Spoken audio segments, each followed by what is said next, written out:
விடிய எடுத்து நான் கூப்பிடுகின்ற போதெல்லாம் நீ வர வேண்டும், நான் சொல்கின்ற சாருக்கு நீ செல்ல வேண்டும் என்று சொல்கிறார் என்றால் அந்த மாணவியுடைய தைரியத்தை இந்த தமிழ்நாட்டு மக்கள் பாராட்ட வேண்டும்.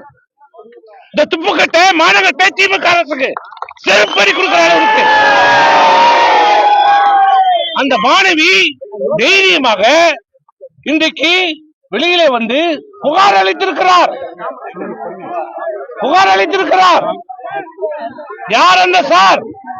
ஏன் இந்த அரசு அந்த சாரை காப்பாற்ற துடிக்கிறது? ஏன் இந்த போராட்டத்தை முடக்க பார்க்கிறது?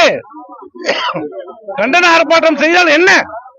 நாங்கள் ஒரு பக்கம் கண்டன ஆர்ப்பாட்டம் செய்துவிட்டு கோஷங்களை போட்டுவிட்டு கோரிக்கையை கொடுத்து விட்டு நாங்கள் கலைந்து செல்ல போகிறோம். இதை தடுக்க வேண்டிய காரணம் என்ன? தமிழ்நாடு முழுவதும் இன்றைக்கு நாங்கள் எழுதும்போது 500 பேர் என்றால் இங்க 1000 போலீஸ் இருக்குது. கஞ்சா பிடிப்பதற்கு போலீஸை காணோம், சாராய பிடிப்பதற்கு போலீஸை காணோம், கள்ள சாராய போலீஸ் பிடிக்கிறதுக்கு போலீஸை காணோம், விபச்சாரம் பண்றவனை பிடிக்கிறதுக்கு இந்த காவல்துறை காணோம். ஆனா ஜனநாயக முறையில் போராடுகிற எங்களை கைது செய்வதற்கு ஒருவருக்கு 2 காவல்துறை. இதுதான் இந்த காவல்துறையை நிர்வகிக்கிற முதல்வருடைய அழகா? இதுதான் அவருடைய நிர்வாக திறமையா? இதுவரை முதலமைச்சர் வாய் திறந்து பேசியிருக்கிறாரா? இந்த விவகாரத்திற்கு பதில் சொல்லியிருக்கிறாரா என்பதை தயவு செய்து உணர வேண்டும்.